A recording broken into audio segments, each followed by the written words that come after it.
because I went a little long, but let's go straight into our panel. So we conclude this program with a panel of folks who are Master Forest Stewards, kind of share some of their experiences and answer any questions you have. So, Tess, you want to say a few words?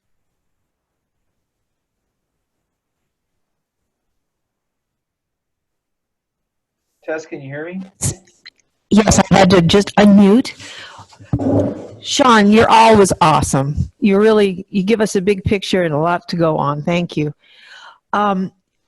Yes, I'm one of the Master Forest Stewardship Program people, and I saw a great need for this, and I'm really interested in hearing, in seeing how this will fit in the average person's world. You know, the average person here in this group has some small acreage that they want to make use of for food management. So the things that Sean was talking about were understand your why. Are you trying to do a market garden where you're going to sell it, or are you trying to support yourself with food? And if so, what kind of resource do you have? What's your soil? What's your your area and so forth. If you understand your why, then you can kind of plan. Well, I don't need to talk about planning. I'm sorry. I wasn't quite prepared to jump in as the first person, Chris. Oh, sorry. Tess, maybe it might help for you to just give a little introduction about yourself and where you live and kind of what you're up to, and then we can get into some more questions maybe. Thanks, Mackenzie. That's good. Thanks, Mackenzie. Yeah, my name's Tess Hahn. I am between Coeur d'Alene and Sandpoint in northern Idaho. I have a little over 100 acres, and I have mostly forest and some pasture land. I did a restorational agricultural endeavor. I do silvopasture, but there's a lot of old pastures or old areas that were weed choked and nasty, and I've restored them using livestock, using sheep primarily. And what I wanted was to retain the rural place and not have it just chopped up to developers. I wanted to retain beautiful wildlife areas for the forest and the water quality. And I used the sheep to be my workers as I grow the pasture. I wanted to grow some soil, so I need to put little manure spreaders all over it. And I have worked really hard to learn about rotational grazing and what can work and what doesn't work. And now I get to share that with other people. I love making farm tours. I love helping people that are starting out with livestock to understand what to do and what will make you more work. So shall we begin? So are there specific questions that people wanted me to address?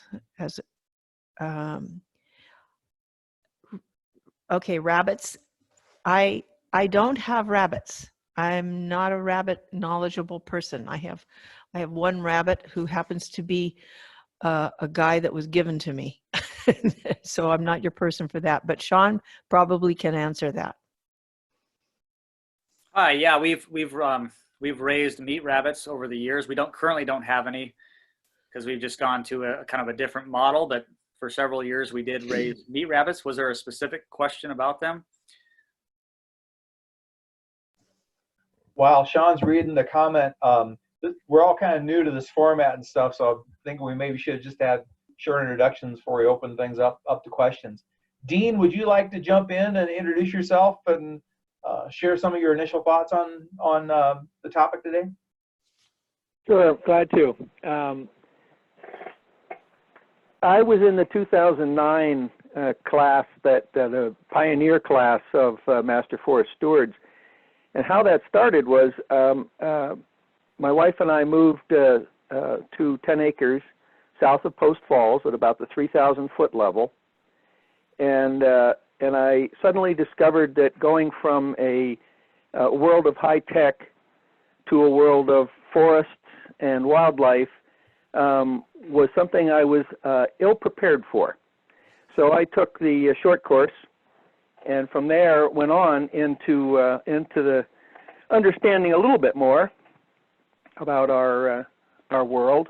What I decided to specialize in is wildlife, and how to interface wildlife into our world here.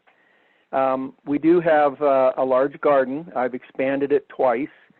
I have an orchard, a small orchard, and it produces quite a bit of the food that we require.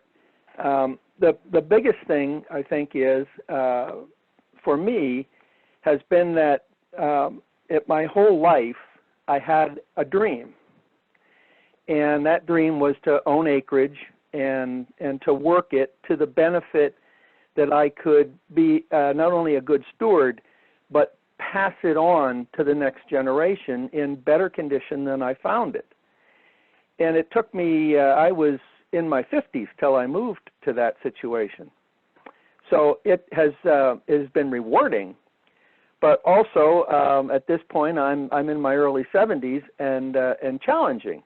So back to what Sean was talking about, some of that training that I received as a technical person, a systems analyst in some cases, really works well to my advantage here, where you do need to strategically plan, especially as you get older.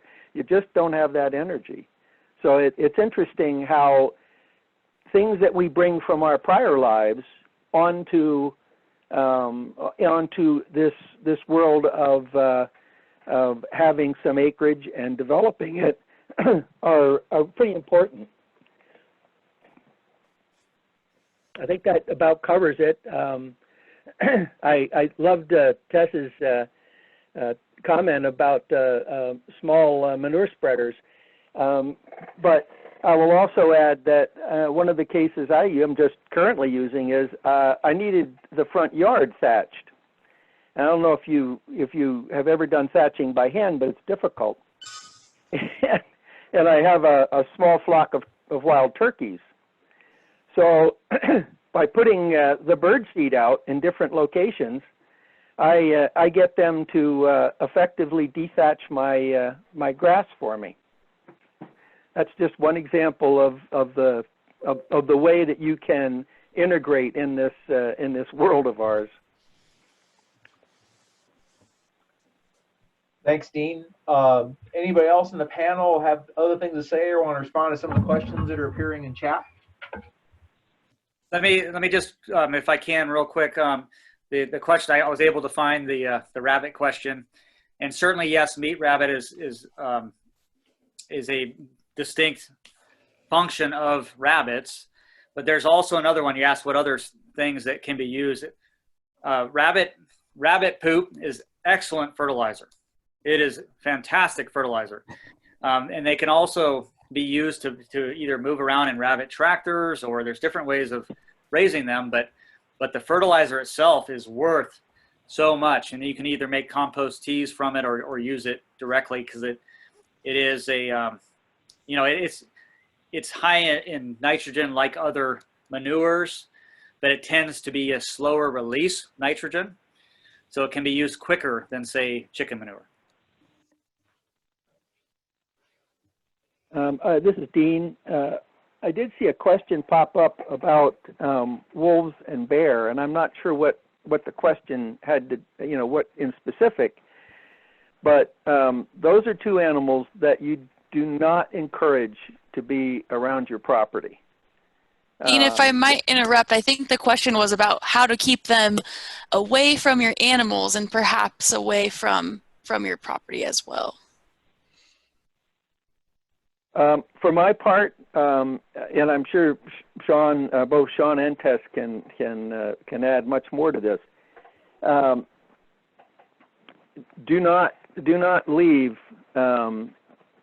any garbage, any food of any kind around your stock animals. I'm sure they can handle better than I can as far as how that goes. But you'll also need to understand that these are extremely intelligent animals, and no matter how you protect it, you're going to have to protect them with strong fencing, or electric fencing.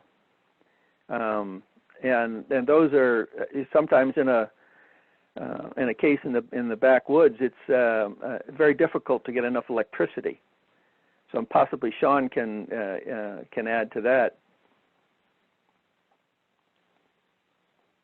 Yeah, so my approach to all, and it's more of a principle than a specific technique, to all the critters and predators that come onto our properties, whether from pocket gophers to wolves. And the approach is this: there's no one technique that's, generally speaking, a panacea that's going to fix it. It is always, what I have found it to be, all about layers of defense. It's not one thing. It's got to be 5, 6 different things. Just like Dean said about keeping things cleaned up.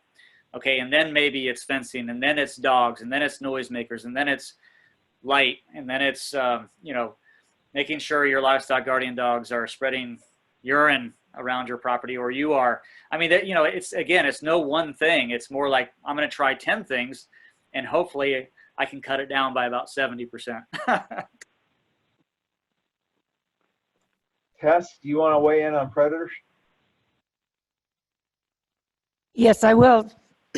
I was just typing, livestock guardian dogs can protect your stock, your small stock. Perimeter fencing, usually I use woven wire with electric fence. I use a solar charger, so because I'm not near a battery, not near a plug-in. But as Sean's making the point, it's layers and layers of it. Dean makes a good point when he says don't attract them with garbage and dog food set out and things of that sort. But I think it's important to know the calendar too, to really look at the calendar, because when the coyotes when they have a new den, they're going to be looking for teaching their children how to hunt. So keep your cats in at that time. Be aware of the biological rhythm of your place. And some things that will work at one time a year won't work at another time a year. You just have to say, oh, for the next 3 weeks, I'm going to have to do this. But layers of protection, and make friends with a hunter.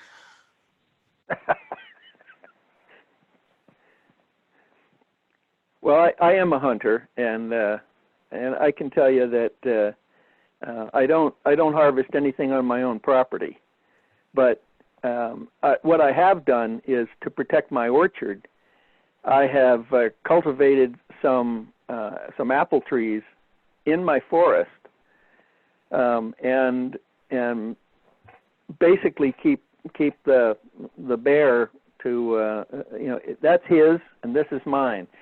As a general rule, they don't like to be around us. I think we smell bad.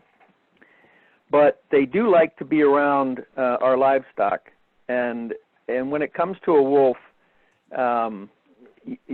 you're hard pressed to put any dog against a wolf, because the wolf is generally with a pack, and so you're putting your animal at risk, your dog at risk if there are wolves.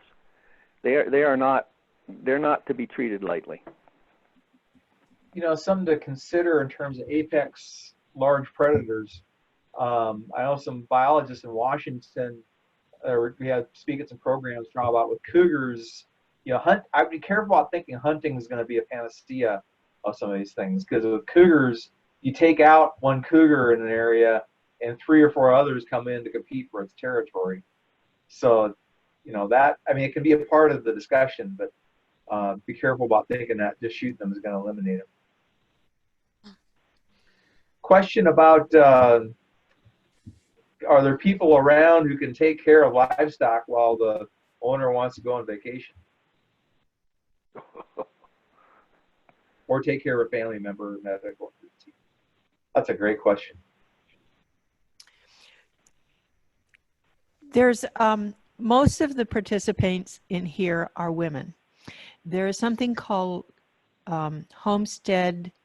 ladies homestead gathering, And it's basically like the old-fashioned days when all the farmers' wives knew each other and knew to take care of each other if somebody got a broken ankle or something like that. You might consider that.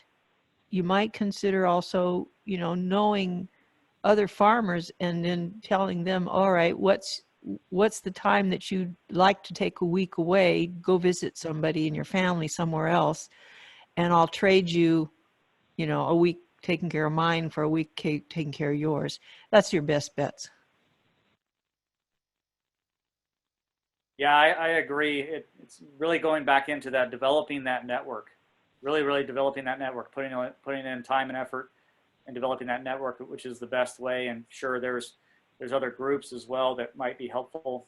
And then the one last thing I would say is that how you design your homestead is really important. It can be a very high maintenance homestead, or it can be a very low maintenance homestead.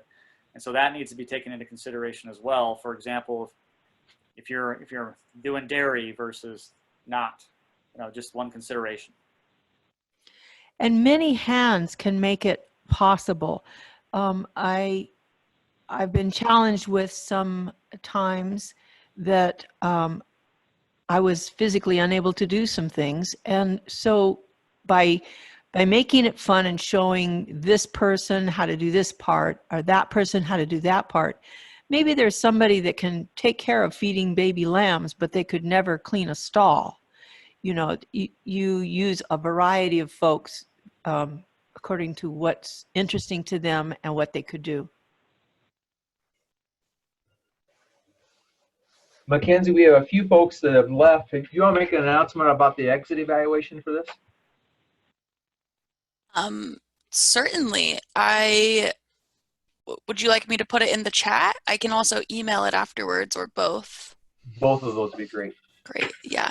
So we really appreciate you all taking the pre-course survey, and we have a shorter post-workshop evaluation that will help us understand how we can deliver this content better in the future. So I will put the link in the chat, and I will also email it to you all. If you could please take a few minutes to complete that, we would really appreciate it. That exit evaluation is also important for the grants that are helping support this. We need to document number of people that came, how many acres they have. It's just a one-page evaluation, so it won't take you long to fill out. More questions. Does anybody have questions that were more basic or fundamental about rural land ownership that maybe they were afraid to ask or you know, haven't been covered? Hey, Chris, I saw one a little bit further up as I got a chance to scroll in, and somebody was asking about they do grow some and they do sell a little bit on their property, and how can they scale that up, or how can they claim that, and all of those types of things. And you did mention the resources with as far as taxes and all that. But I would say the one thing I would say is that everyone should look into what a Schedule F is, and you know, and all the implications of that. But I think that's where that person is looking to go. Thanks, Sean. I was thinking the same exact thing, and I did kind of a quick little search of university land grant resources. And if you do look for Schedule F plus EDU in your search bar, it comes up with some very good resources from Iowa State, for example.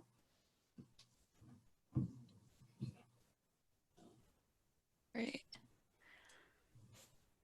So we did have a question a little bit earlier, specifically for you, Sean, but I think that some of the other panelists can speak to this, about being willing to share some of your Gantt charts or other resources that you've used in planning or operating different things on your property. I don't know if you have, you probably don't have my presentation, but I'll get it to you. Probably transfer it to you. And that's Okay. totally fine. Great.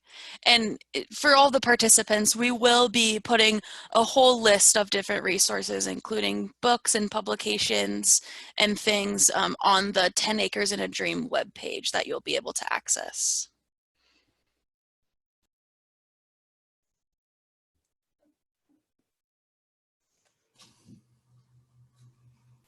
I see a comment here from Todd, and he says, how can we change the laws about food, and then goes into some detail there.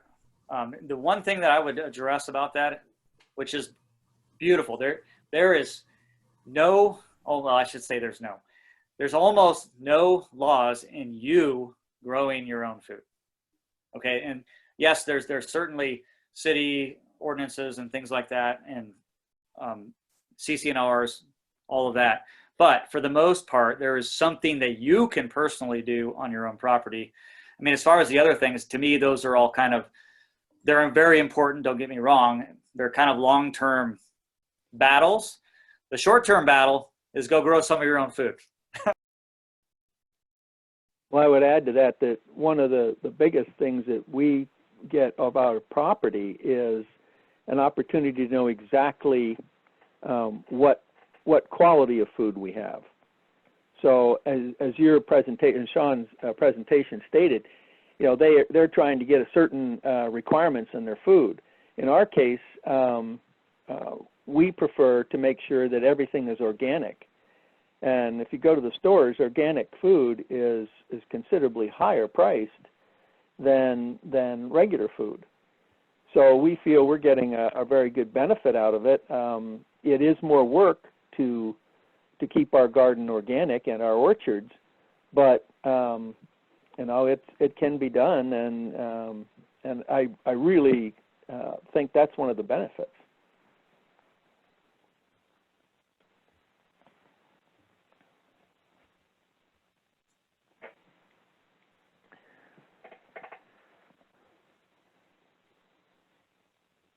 All right, other questions?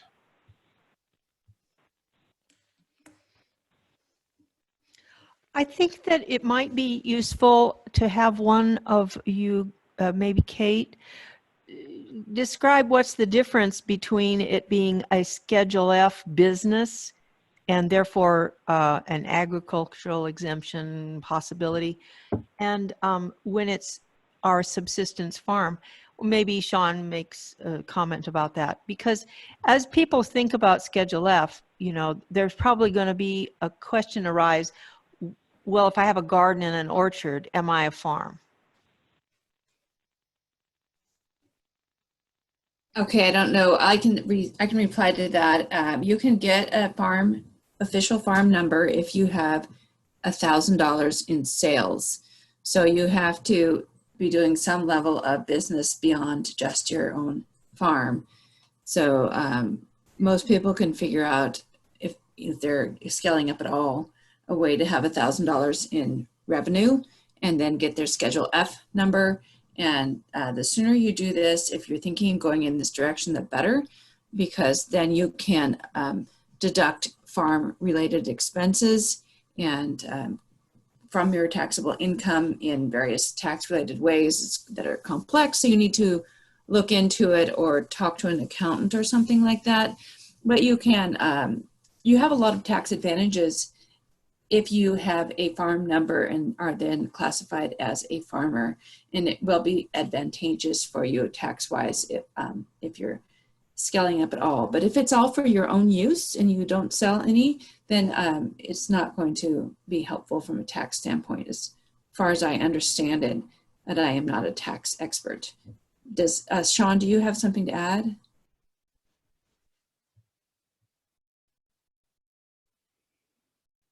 Oh, Sean, I think you're still muted. Oh, sorry about that. No, okay, I think you said it well. It's $1,000 in revenue, and then, you know, you can do a Schedule F and be able to expense out some things. That's pretty much it. Tess, there was a question specific to sheep, and looks like trouble with a young flock abandoning their young. Any ideas or thoughts? Yeah, I have lots of ideas and thoughts on that.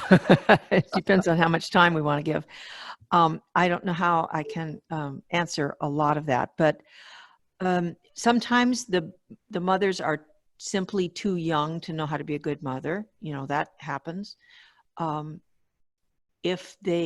what I generally try to do is have them mother up for 3 days in an enclosure, maybe an enclosure, it could be very simple, made 5 by 5 or just a small spot where the mother and the babies have a chance to mother up. She speaks little sounds to the babies and gives them food, and they hear the little sounds and they get their mom's voice. And pretty soon you can put them in with 1,000 sheep and they'll know their mother's voice and their smell. And so they won't walk off. And so I've done pasture lambing, and I've done also shed lambing, which is where you enclose them a little bit and just for 3 days or so they can mother up. And the mothering up process is much better, especially with inexperienced stock. If you've got an older ewe that can really stand her ground, she'll stomp her foot. She won't let the other ewes take her babies. But if you have young stock that's liable to do that, it's better to put them in an enclosure just for 3 or 4 days. 3 days is enough. And then they will be less likely. If it's another matter altogether if there's one that's rejecting one baby. That's kind of a different situation, but I don't think that that's what you're asking. Did I answer your question, Kimberly?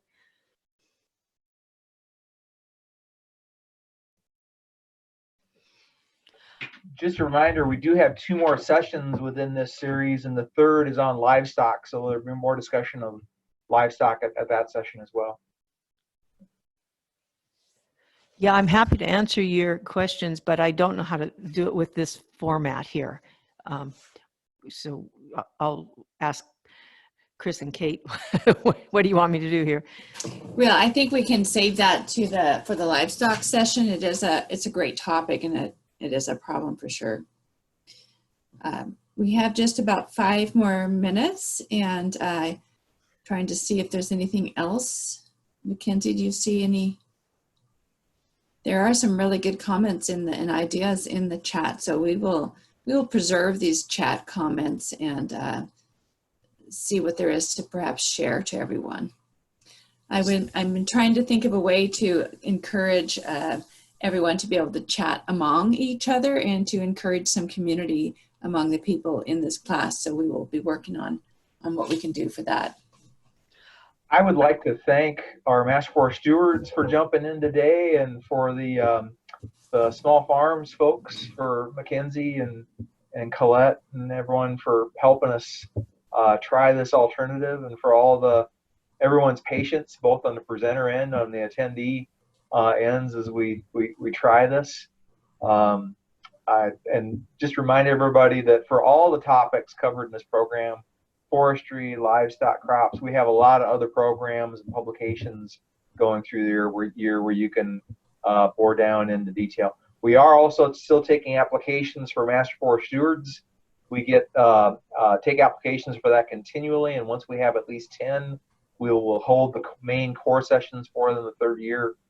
You can go on to the U of I Extension Forestry website and find information about what kind of training is required to become a certified Idaho Master Forest Steward.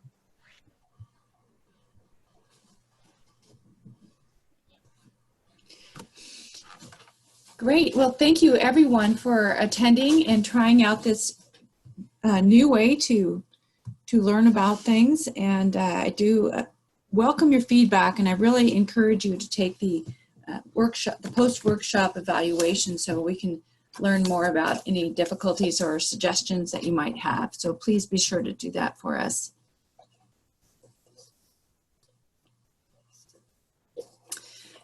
With that, does anybody else have any final comments or anything here before we close up for today? My only comments are to the panelists. If we can hang on after the attendees sign off, I just wanted to debrief a little bit while this was all fresh in our experience. So a comment to Kimberly, you know, I don't think that they're segregating the acceptance of their lamb according to their lambs being male or female. I think that they don't really worry about that. They're their babies, and it may be that there was that it's a difference in smell. So you can make sure that both of the babies smell the same by getting something horrible and gunky and rubbing it all over both of them. That helps.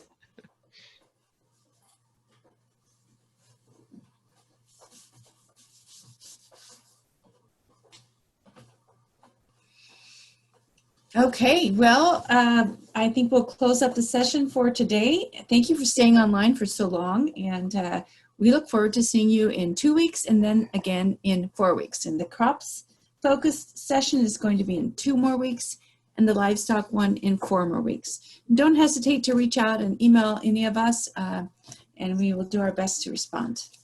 Thanks again for coming, everyone.